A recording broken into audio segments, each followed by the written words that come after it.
My lovely genius farts. This podcast is brought to you by Kickoff. Listen, my friends, credit is king, and how many times do I have to tell you how important it is, especially if you're an adult. And listen, if you haven't been able to build your credit, there's an easy way to do it, and that is with Kickoff. For those of you who don't know, Kickoff is the fastest, easiest way to safely jumpstart your credit and get to those goals quicker with no credit check required. All you got to do is use autopay to build the credit while you sleep and never worry about missing a payment. Kickoff is super affordable, as starting at just $5 a month.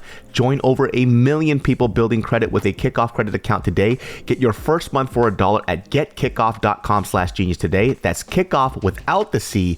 Get KIKOFF.com/genius. Special offer applies to new Kickoff premium customers for their first month only, subject to approval, and only available on getkickoff.com/genius. Terms of offer are subject to change. But it's always like this person just complaining about life, how sad they are, how depressed they are, how broke they are. And then the second thing that comes out of their mouth is what you should do with your life. What kind of fucking mental gymnastics are you doing to do that? That's the thing that throws me off the most. It's like, if you are not satisfied with the way that you're living, how do you wake up? We are good to go. Cool. In 5, 4, 3, 2, 1. What's up, everybody? Welcome to another episode of the Genius Brain Podcast. I am your host, David So, and we have Ed Park, VP, here today. Hey, what's up? Yes. I just came back from Korea not too long ago. Interesting experience out there.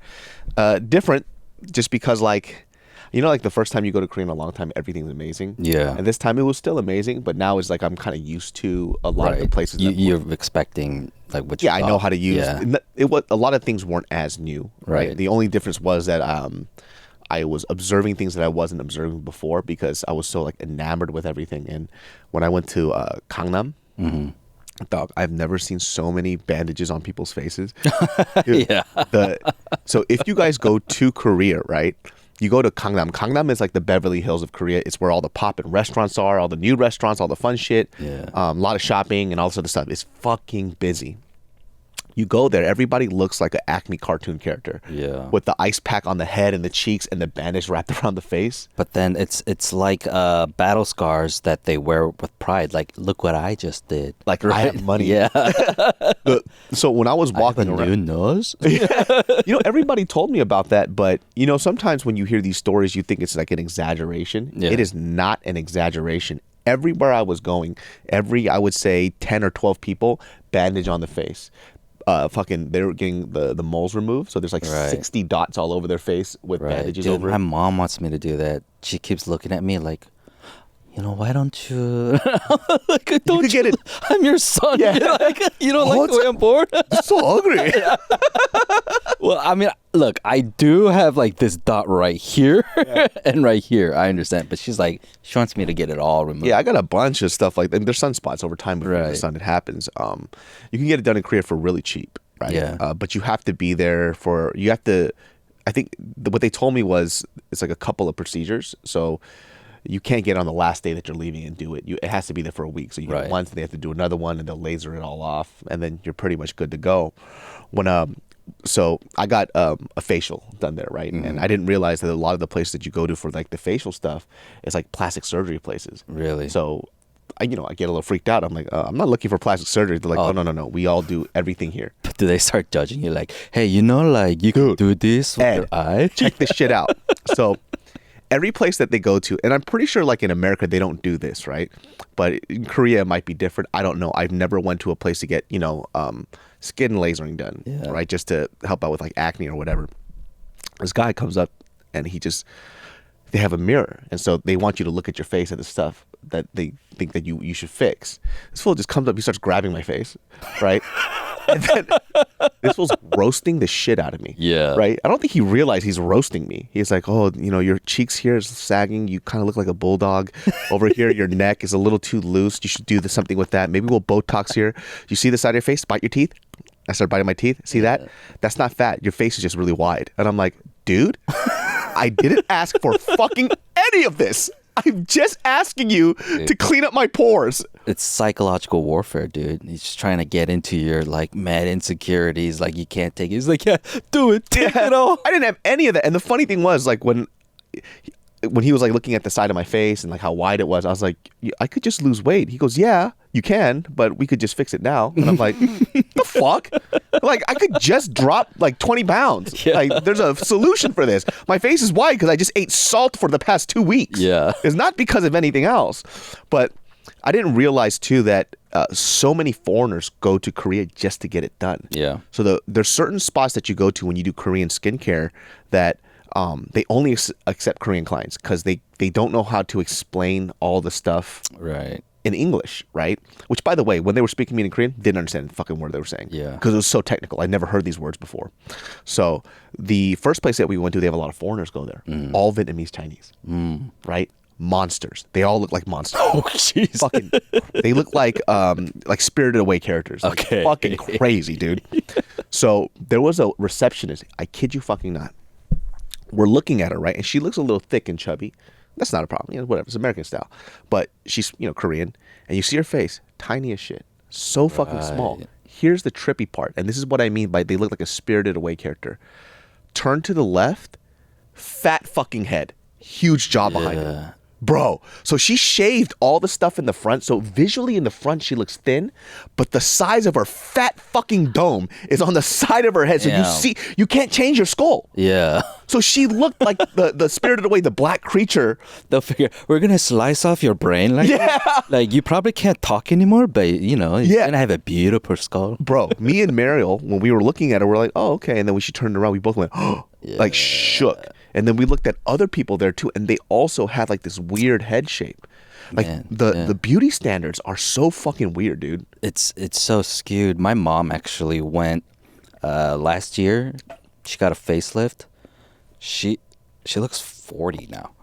Like, they just lifted everything up. Yeah, like they took the forehead, took this sides, like the eyebrows, the lower eye stuff. Like, did you see that shit on my stories that I put of that white lady? No. Dude, there was this white lady. She looked like a baseball mitt. Her face her face was fucked. Like the sun literally beat the shit out of her face for years because white people for some reason hate sunscreen. Yeah. So I would say if you looked at her face from the before, looked like she had to be at least 70 years old, right? She got her shit done, and I kid you fucking not, beautiful. I thought it was going to be like, she was going to look like a cat. Right. I don't know who this doctor was, but he did an amazing job. She just looked 30 years younger. Yeah. It was insane. And I did a short doc about a Korean plastic surgeon where the host is this white girl. I think it was a series for like Verizon or something. And then they did the same thing where they judged the shit out of her, right? Because in America, she's an influencer. Yeah. She's popular and no one tells her about all her flaws. And this doctor was just like, yeah, this on your nose and your face. And then she just felt like shit. That's fucking hilarious, dude. And then they interviewed like a couple people and there was like a white lady and holy fucking shit. Like, yeah, she didn't look like a cat. She looked like amazing. So like, I'm just saying, if you're an old white person in America who doesn't want to look like a cat at the end of the day, go to Korea, go to South Korea. They'll figure it out, man. Yeah. It's pretty, I mean, obviously there's a point of like no return where some people do things really excessive. The Abercrombie CEO? Yeah. Jesus Christ, dude. Guy. What the fuck is going on? What is up with his face? It's like abnormal. There's like a point of no fucking return on that, right? And there's certain people who just like the lifting of just because everything sags over time, collagen, whatever breaks down or whatever the fuck that it is. It just, your face starts to sag. It just happens. And so this motherfucker, I have like bags under my eyes, right? It's normal. It happens with age. And he goes, oh, we could fix that too. And I'm like, we could just do a facelift. I was like, no. No fucking facelift. I'm literally asking you to just moisturize my face. Facelift? So like what they'll do is, so, when I lost all that weight, all the gravity drops down on your face. Whatever. I don't really give a fuck. So one of the things that I did was this thing called, they call it ulcera, but I think in English it's called ultherapy, and it revitalizes the collagen in your face. So it tightens it up over time, over a period of 3 to 4 months. Right. So it gives you your youth back. And I was like, okay, maybe I'll do that. So this guy tells me, oh yeah, like, he talks about the bulldog cheeks, which by the way, Mariel already said, like, it already kind of lifted my face back up, which, that's pretty cool. I decided to do it because it's like 4 times cheaper there than it is over here. Right. And so we decided to do it. And then when I asked him how painful it was going to be, he goes, "Oh, it's not that painful. Let me tell you something, you bitch. That shit fucking sent me to another universe. I think I still had the nail marks from when I was ripping into my hand because it hurt so bad. Because it's just, it's like a laser that goes deep into your skin to revitalize the collagen. Right. So it just feels like it's like hitting your nerves all over your fucking face. And I had to go through 3 hours of that shit. Oh my God. It was so fucking long. In pain, just gripping my fucking hand. And then you can hear the nurse giggling. Because she's like, this guy is like weak. Oh, geez. But I'm pretty sure because like the ladies who get it done or the guys who get it done, they're so used to this shit. Right. Because in my mind, I was thinking it was just going to be a regular facial, maybe a little warmth. Like, you don't even have a tattoo, so you're not even sure like what that. Yeah, I don't know what these things feel like. It fucking are hurt, dude. I'll never do that shit again, ever. Yeah. But if you guys do want to get like face stuff done in Korea, it's the cheapest, and it's so fucking commonplace for people to do ultherapy, fractal skin lasering stuff. Right. And they do it like women do it once a year. Like, I know people go to Turkey to do the hair transplant stuff. Yeah. I think for my 40th, I'd go to Korea, try to figure that out, because my shit is thin as fuck, like right up here. That's why I do the top knots these days, so that I could hide the thinness. There's like ways to like grow your hair back now. Like, I mean, obviously there's things like minoxidil and like topical stuff. But you gotta keep taking it. Yeah, I mean, there's also stuff to like, it's like you could do things like in a regimen that'll help it out, because my hair was super thin and I didn't realize it was because I was overwashing it, and the products that I was using was too much. It was too intense. Okay. And so I started using like different topical products and then this different shampoo, and it grew it all back. Okay. Yeah, so it wasn't even because I was balding, it was just because of how I was treating my hair. And then it just kind of grew back. And the products are pretty expensive, but they work pretty well. The other thing is so, like my story, I lost 100 pounds. So I had like saggy skin on my belly, right? Mm-hmm. And then I was like, kind of like proud of it. Like, no, this says like I did a lot of work, right? Yeah. Well, I quit smoking, and like vaping, and cut it all out. And, I expected to gain some weight, right? I gained back 30 pounds. Guess where it goes? Right to the belly. Yeah. There's like, like muscle memory, there's fat memory. Shit, like my belly just is abnormally large, right? So I'm like, fuck, do I need a tummy tuck? Like, I didn't realize that, when I was first losing weight, like, when people would sell all these Instagram stuff, because like health, they just sell you on things that just aren't true, that I didn't realize, right? So I remember the first thing I asked, like, look, I'm trying to target fat loss. And that's not real. Like, you can't target fat loss. Right. That's not how it works.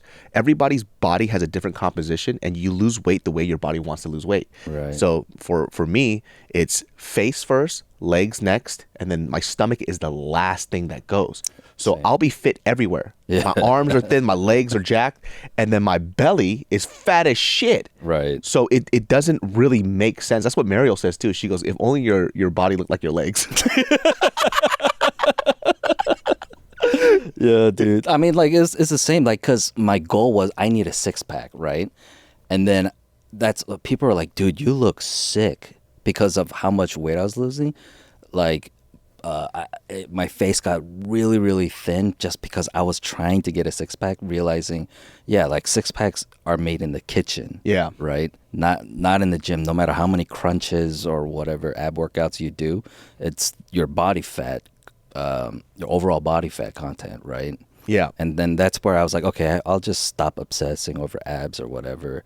But even still, that's where I'm just like, yo, this pouch is a little too abnormal. It's pretty insane, though. Like, I saw this thing where it was this chart, and this chart kind of put it into perspective of, it was so simple, and it's very rare that I look at online things that give you like a quick little quib about fitness or whatever that resonates with me. Yeah. And it was this fitness guy that put this up. He goes, hey, let me just give you a perspective of what it means to be fit, right?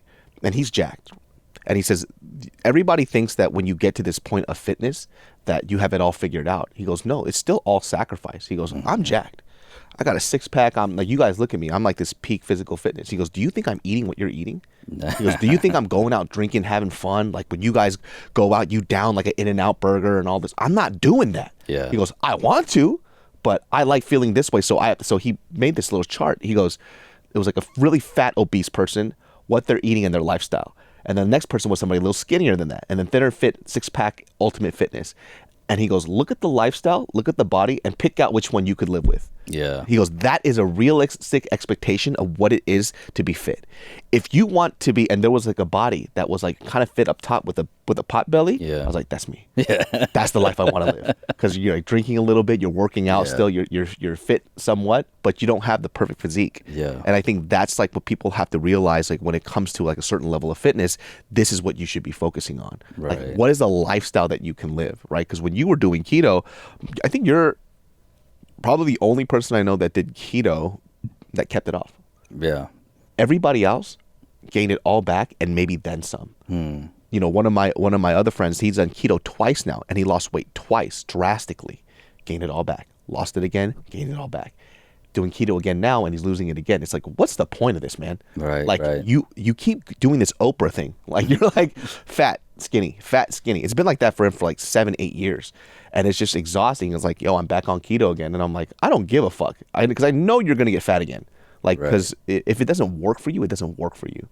I think there's just like a threshold of disgust I have for myself when I'm like when I hit 170, I'm like, I don't like this. But right now I'm at 180. I'm like, oh shit, something's got to change. But at the same time, I'm giving myself leeway because I quit smoking, and that's just part of the what do you call it? The symptoms of, or whatever you call it. Like, it's expected to gain weight when you quit. So I'm like living with it and being okay with it while kind of trying to make a game plan. I don't know if I can go back to keto because my cholesterol's high too.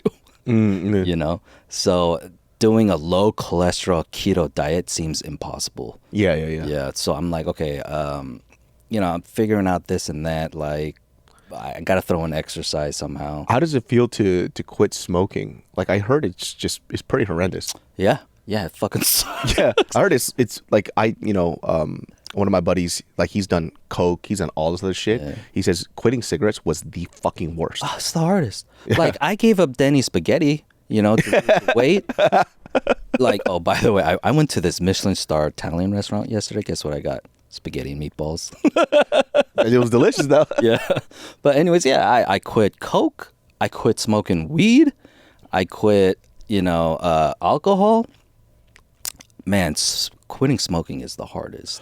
See, that's the thing I'm wondering too, because like, what does that feel like? Because from you too, like my other buddy, done so many drugs, had so many vices, and he says quitting smoking was torture. He said it was fucking torture.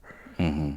It's like, I don't know if you can tell, but my face is getting whiter too, as well as my temples, because I'm chewing so much fucking gum. Like, I can just see the roundness in my face, not just because of the weight gain, but like a lot of the gnawing and chewing. I got prescribed nicotine patches, right? My dreams are so fucking crazy, dude. Really? So vivid. So I used to, if I would dream, like, they'd be really like something speaking to me in my like heart with like things I haven't worked through and things I'm thinking over, and then like a lot of my PTSD. So that's quitting marijuana dreams are like deep. What's some dark crazy dreams that you've had recently? Yeah. Dude, yesterday I was saving the president of the United States on Air Force One from a terrorist attack. With Biden? No, Shohei Ohtani was the president. You know what I'm saying? You've seen Air Force One. Yeah. It was that. The thing about like other dreams or whatever, it kind of feels like you wake up and you're like, oh, that was a thing, right? Cutting nicotine dreams is like the full 8 hours. Oh, shit. It's long. It takes forever. And other dreams, like at one point where I'm like, oh shit, I'm dreaming, and I can do the lucid dreaming where I can take control. I can't control what's happening. I just live through it. And every fucking night it's vivid as shit. The thing for me is that I'm not, I've the therapy I take, there's a whole thing with nightmares or just dreams in general and how to deal with them. And so I've more accepted that these are the kind of dreams I have now, right? And I'm not making it like fuck up my reality, Yeah. right? So at least that's a thing, and I at least try to laugh it off because they're not like monsterish nightmares. Like the marijuana dreams or getting off marijuana dreams were more very psychological, nightmarish kind of like my biggest fears things. These are just weird. Okay, so like, you know, my other job, I work at my brother-in-law's restaurant, right? I had a dream I worked at his bakery, which he doesn't have. I pulled an 8-hour shift and I have to wake up and I gotta go work at the restaurant. That and is I'm the like, worst fucking dream ever. yeah, you just work at a restaurant and you are like, You must just wake up exhausted. oh, hell yeah. I wake up mad exhausted. That's so funny. He's like, what did you dream about? Well, I was taking money out the register, helping customers. Yeah. Kneading dough and whatever. Yo, yeah. that fucking sucks. It It's like when I sucks. used to have dreams when I was a kid that I was in school all day and I would wake up and have to go to school. Yeah. It's like, fuck this. It's This like is the that. worst. But it's like a full 8-hour shift. Wake up. Oh, I gotta pull an 8-hour shift. So that, yeah, cutting nicotine is so fucking tough. I think like for me, like one of my buddies put it this way. Like he's a personal trainer and he goes, you know, for people who are like addicted to food, right? Like people who are overweight, like I'm overweight. I'm like 222 pounds right now, right? And he goes, the hardest part for what I realized with clients who are fat and overweight, they're addicted to food and they don't know it. Yeah. Right? Yeah. Like it's an odd thing to sit here and you have enough food to keep you alive. You're actually not hungry, but you keep telling yourself you're hungry. Your body thinks that you're hungry, and then you get irritated. You're angry. You're irritable. You're acting like a crackhead. Yeah. He goes, here's the thing though. When you're a crackhead, right? They go, crack is bad. You don't have any of it. The thing about food is you have to eat food. You have to eat. Yeah. So it's like telling a crackhead, here, stop doing crack, it's going to kill you, but have just a little bit. You know? And that's what it's like to talk to a client who wants to lose weight, that's addicted to food. It's like, how do I get these people to realize, like, look, food is your crack, but you still need it to live. Yeah. So this is like the hard balance that you have. And like sometimes with me too, like when I start to overeat, I don't realize that it's going to make me feel bad until it's too late. Yeah. Right. So we're chilling, or we're doing the UFC parties. I'm over here eating chicken wings, pizza. I feel great in the moment. I go home, blasting this toilet apart to pieces. Yeah. You know what I mean? I'm just dying, and I don't know why I keep making these choices. It's just like, oh, because in the moment, like that endorphin rush that you get from whatever high fat, high carb food that you're eating, that temporary happiness always it just surpasses everything. Your logic, what you should do, what you shouldn't do, it doesn't matter. In that moment, you feel amazing. And then you just don't know what's going on. And it's such a weird feeling. One of the first things that I had to do mentally was fall out of love with food. Like change that relationship with food, which is hard for a lot of people, especially because food is the way you see food, the way you react to food, the way you cook food, and the way you appreciate food. All of that, it's a love. Yeah. Right. For me, it had to be like a breakup. To be like, no, you're just calories to me. Yeah. You're not my lover. You're not fucking my hamburger friend. starts crying. Yeah, it's like that. You gotta break up with food relations. Like we're just friends now. You know, we ain't married. Like it's kind of like that. And it's like when I had to say goodbye to like spaghetti, pasta, this and that, like rice for. Man, it was a good 3 years where I didn't have that shit.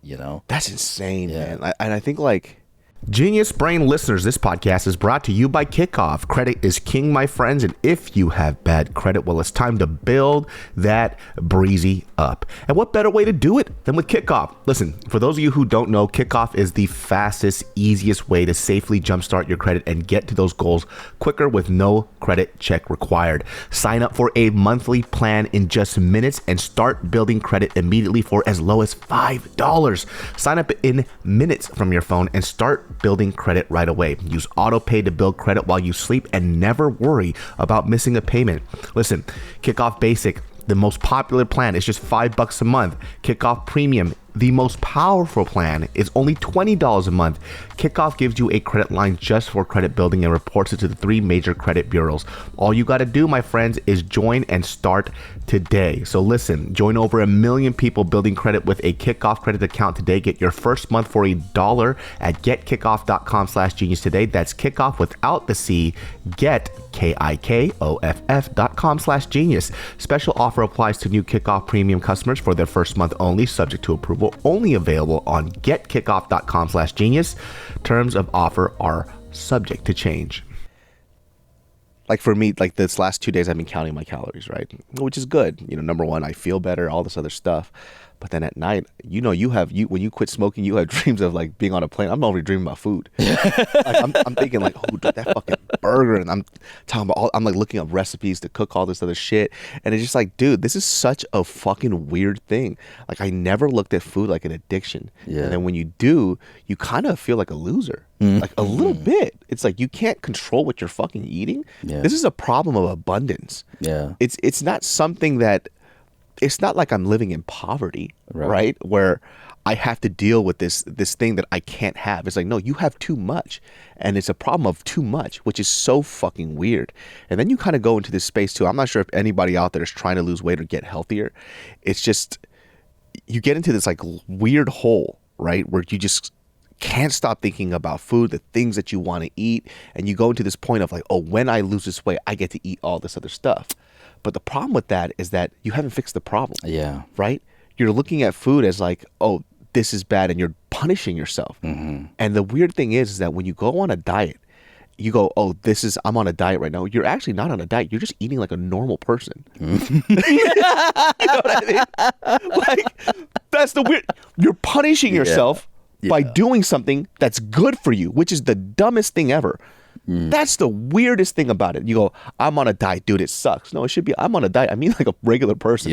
And then when you go back to eating your other food, you're eating like a derelict human being. Right. And we don't look at it that way, you know?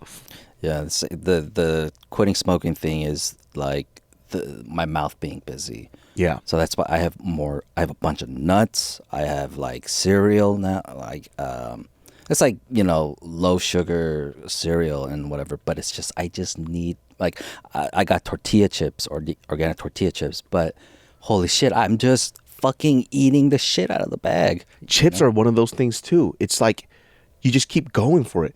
Dude, being high is the fucking worst when you eat. You literally don't know when you're full. And you know, I just started smoking recently.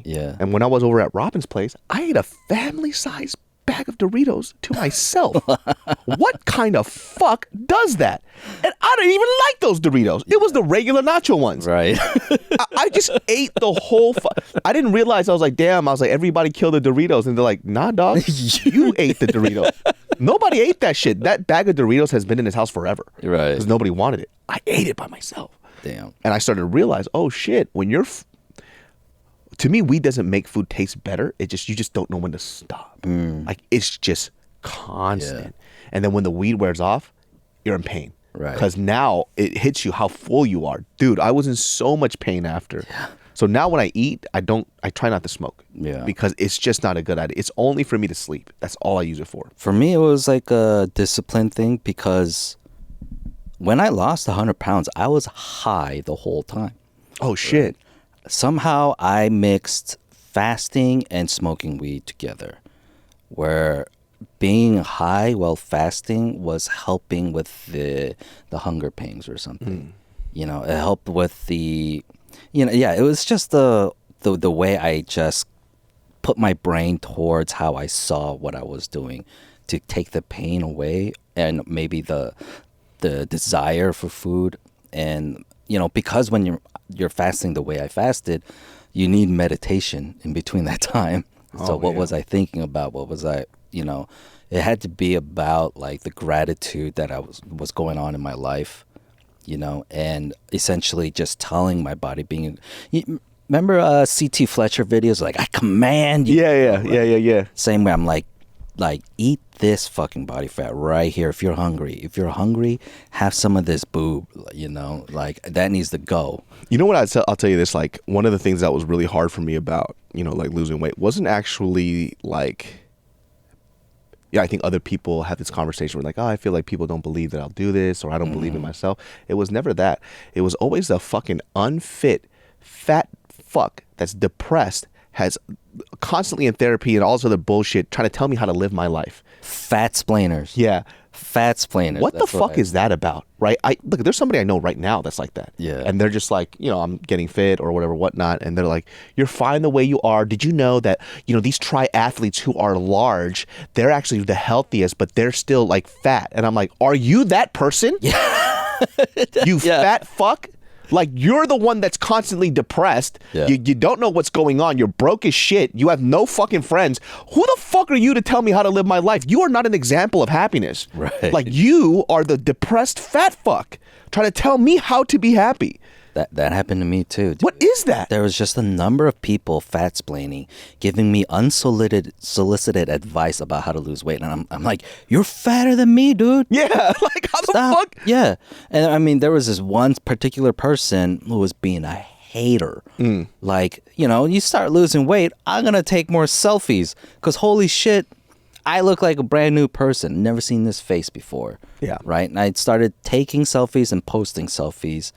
And then they leave these slight-handed comments like "ya" or "moya," which means "dude, what are you doing? What are you doing?" Like, and telling me I'm getting more conceited or whatever. All this shit, like really digging at, like, just I don't know, like right in the hearts. Like, cause no, I don't want to be self-centered or whatever. No, I feel good about myself. Yeah. And then it's like I worked hard for this. Yeah. Then you learn through therapy, whatever, oh, that's called projection. Yeah. They're projecting their insecurities onto me because you would never take a selfie. You don't like your face, and you don't like the fact that I like my face. Yeah. No, I 100% agree with that, right? Because like hearing these conversations from people, when somebody talks and they go, oh, you talking about you wanting to get fit is actually like mentally unhealthy.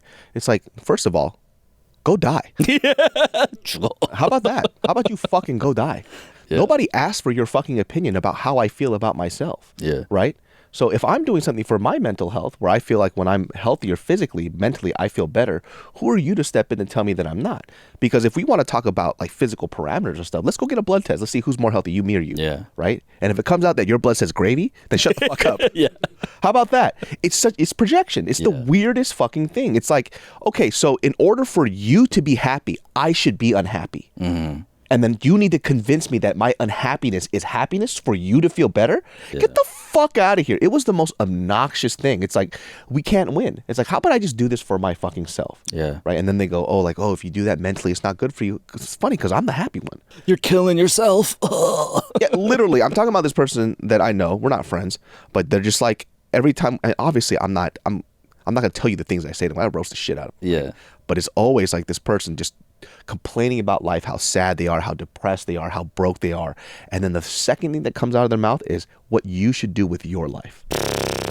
What kind of fucking mental gymnastics are you doing to do that? That's the thing that throws me off the most. It's like, if you are not satisfied with the way that you're living, how do you wake up and sack the fuck up and look at somebody and say, hey, you want to learn how to be happy?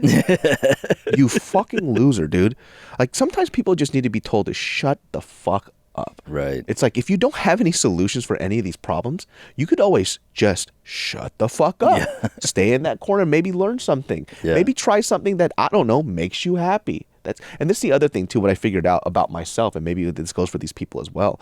Like, we always go for the stuff that temporarily makes us happy, and we forego long-term happiness. Long-term rewards. Exactly. Yeah. The immediate satisfaction always trumps long-term rewards. Right. To shit on you gives them a little bit of boost. Yes. Yeah. And so, like, when we say these things, like, for example, like, for us who have lost weight, and, we're still on this health journey now, and we're trying to make it a part of our lifestyle. When somebody goes out their way to go like, okay, well, this is what you should do, this is how you should live, or, being fat is actually not unhealthy. It's like, okay, you could live in your fucking rationale in your own world, right? And we could talk about science-backed things, health-based things, or whatever, whatnot, and you could bring your small little case studies that don't apply to you, right? But if we look at the majority of the data, right, people who are morbidly obese versus people who are skinnier, who's going to live a little longer? Yeah. We already know these things. These are not things that you can really argue, right? Yeah. You could talk about your small case studies. You could even talk about yourself. I don't give a fuck. Like, they'll always bring up like some MMA athlete. Like, look at this, and he's an athlete. Are you Derek Lewis? Yeah. Are you? What the fuck are you talking about? Are you John Jones? Who the fuck do you think you are? Like, this is the most, it's like having to sit there and convince yourself that the lifestyle that you live, that you know that you hate, is healthy, is the mental fuck that you're living in. Right. So maybe you're the one who's a little bit mentally unhealthy. Yeah. I mean, you see those people on TV or YouTube or whatever where they're clearly visually morbidly obese. And they're like, I am a healthy person. Yeah. Dude, my favorite, there's this clip of this girl, she's a trans woman, hot trans woman named Blair. Mm-hmm. But she was just like going through all the fat influencers in 2023 that died.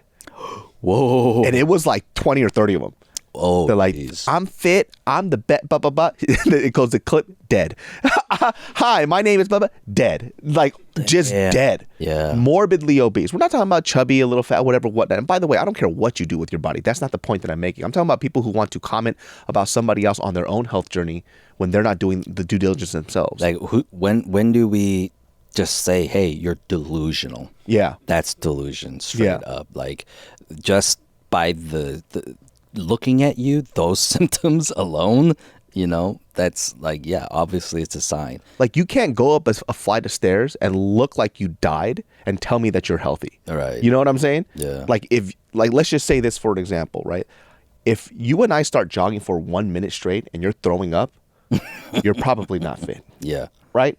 And then there's this other rationale. Well, why would I ever need to jog? It's like, oh, all right, man. Yeah. What do we do with this here? Like, this is just a dumb conversation. That was my problem too with working out, because I just hate it. I hate working out.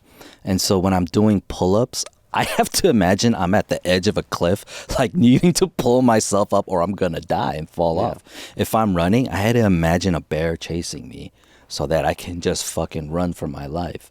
Those are the mind games that my mind plays with, and rather than being like, I'm running because it's good for me. Yeah. I'm doing pull-ups because it's good for me. I should be doing squats because it's good for me. And what I figured out too, for a lot of other people too, once again, who wants to lose weight, like, we always, not even just lose weight, I say anything that is uncomfortable now that'll help us in the future. We always tell ourselves we don't have enough time. And it's never that we don't have enough time. We don't want to put our time aside for that thing that makes us uncomfortable.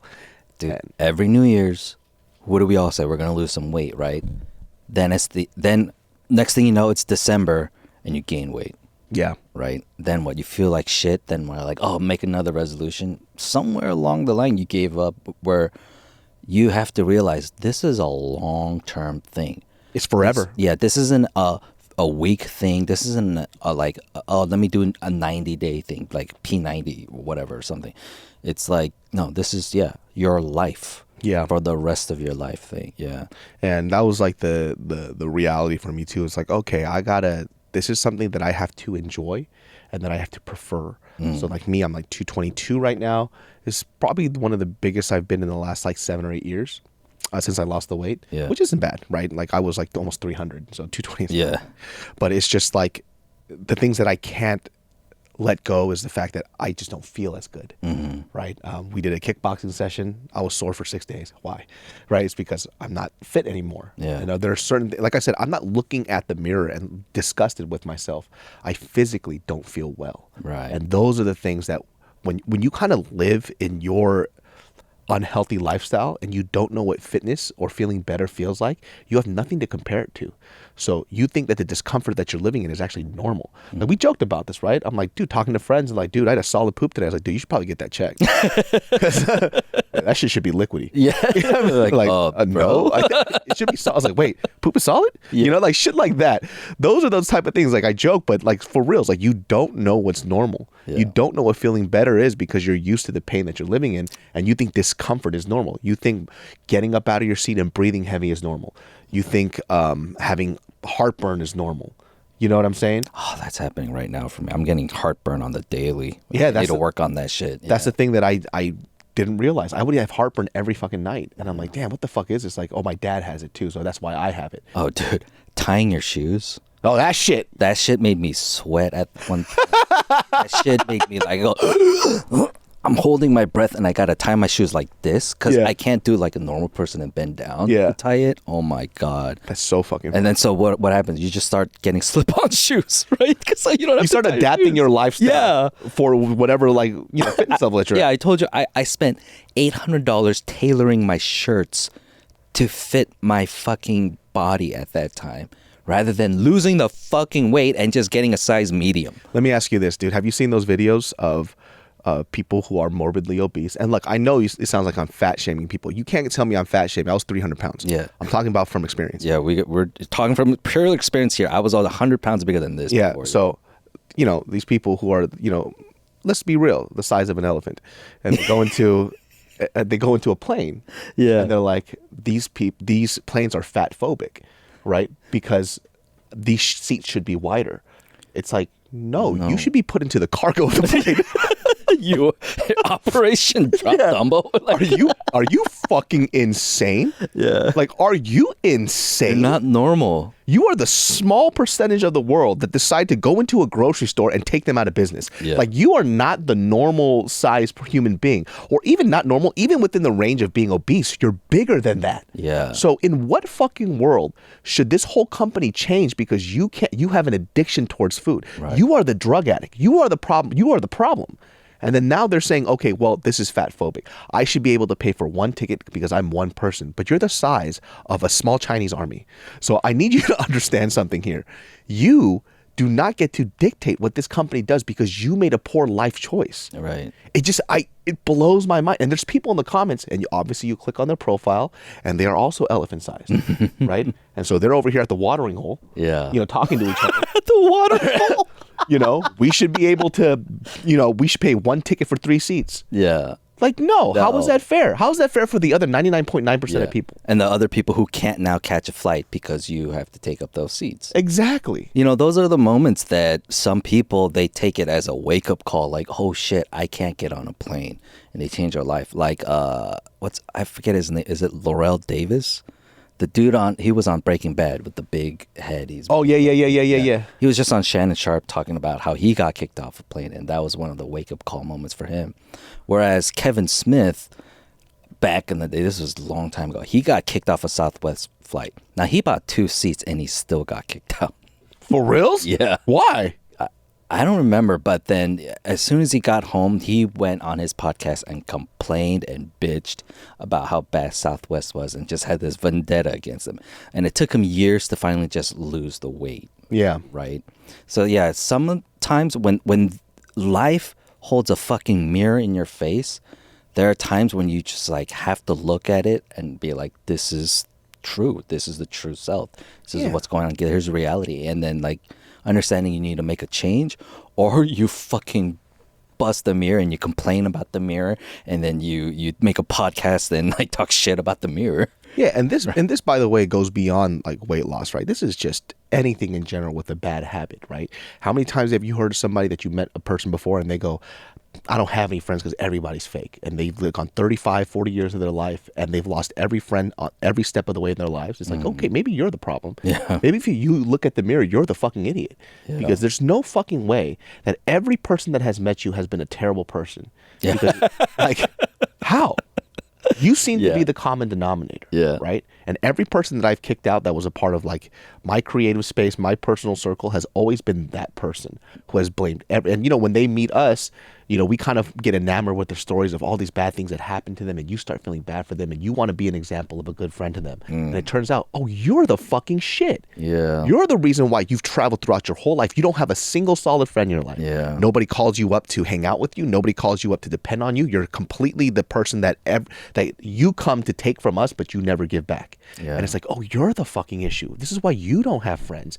And they'll go around, talk shit about you, and then you find out, wait, how the fuck is it that the other 20 people here are still together, but you're not, but then we're the ones that don't know how to be friends. Right. So just all of us are wrong. All of us have the same stories about you, and you're the only one with a different story. Yeah, it's like, we're just a group of 20 people who are all just shitty, and we're all together in our shittiness, and we all love being shitty together. Yeah.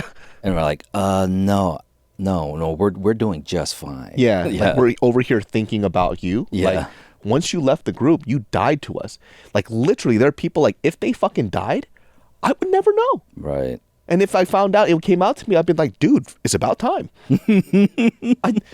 Some people, when I say this, they're like, oh, that's pretty harsh. No, it's not. Yeah. It's not harsh because I don't have to care about somebody I don't fucking care about. Whether you die, you live, you're successful, you're happy, none of that fucking matters to me. Right. Like literally, it's like, oh, don't you feel good? No, I don't feel any of that shit. I'm just like, oh, they're dead. Cool, about time. Right. Move the fuck on. I literally don't care. And some of those people too, they want you to care so bad. Yeah. And so they'll do things where they'll talk shit about you still, say it to somebody else. Oh my gosh, it's that person like who was just talking shit about me taking selfies or whatever. Like, she would talk shit about other people and people I know to prevent me from talking to them or getting to know them. And later I realized when I do talk to them, it's because they didn't want me to know the truth about them, about this other person's experience with that person. And so they were saying a bunch of lies about what it was like, working with this person, being friends with this person. But it was because if I got close to this person, I would know the true person this was. Now, here's the thing.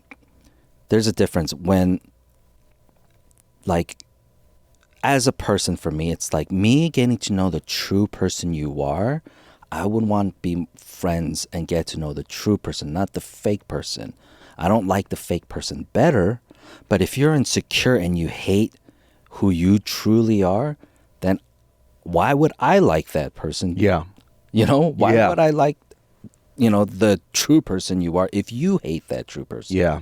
It's a lot of us have to this goes beyond, gaining weight or being fat or whatever. Accepting yourself, and loving yourself goes beyond weight loss, beyond your facial structure, you know, how much hair you have or don't have, or, whatever it is, right? Yeah, and we just want some integrity. That's the kind of people we like. Yeah, and what you'll find too is like the integrity of other people around you. Like, for example, there was somebody I know that was like talking mad shit about me too, and this is the person that we exited out of our lives, and then they started hanging around friends of my friends, like periphery, right? Because they don't have any friends, but then they kind of know everybody, and so they started calling me, hey, let's hang out, have lunch with people that I know, and they're just literally calling these people to hang out to talk shit about me. Right. That's it. That's like their goal. It's like, I need somebody to believe me that David is a bad person. And so they keep going around. But guess what happens? Guess who they call immediately? They call me. Yeah. And they're like, oh, dude, like this person's talking mad shit about you. It's like, yeah, we just wanted to have lunch and just hang out. And I thought they kind of cared about my life, but they just sat there just talking about you the whole time. Yeah. I was like, well, first of all, and I got a little upset at them. I was like, what did you think was going to fucking happen? And I told them, like, so there was a guy friend of mine. I was like, hey, man, number one, why did you even have lunch with her? Right. I was like, that's your fucking problem. You don't set boundaries. I told you what she did, and you decided to have lunch, and now you're surprised that she's a piece of shit? So now I'm fucking pissed at you. Yeah. So this is dumb. This conversation is stupid. So now it shows your character as well. So do you think that you and I can be friends when you have this person in your life? Yes or no? Because now you are an accessory to this person. So now you and I can't be friends. Yeah. So I'm not telling you like, oh, you got to pick sides or whatever. What this person did was it's serious. Yeah. And you don't take it seriously. So now you need to make a choice. If you are connected to this person, you and I have no connection because now I'm scared of having this person back in my life. Right. So that's what all that is. It's not me reflecting, I think you're a bad person. If you are connected to this person, you bring drama to me. And I can't have that shit. And like, oh, I get it. Second, this person hit up somebody else that did the same. They were going on a tour. They were going on like a fucking tour, and they always come back to me saying the same thing. This person just hit me up to talk shit about you. It's like, and I was like, hey, let me ask you this. And I asked this other person too. Have I ever spoken ill about this person to you? And they're like, no, you don't mention anything. Exactly. Because I don't care about this person. Yeah. Like, I don't have to prove anything.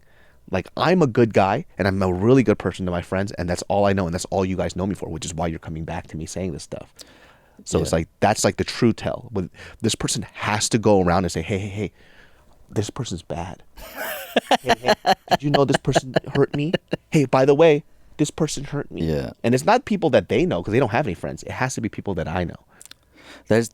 There's comes a point where you have to look at yourself, if you are anybody out there like that, because here's the truth. I was like that because of how hurt I was.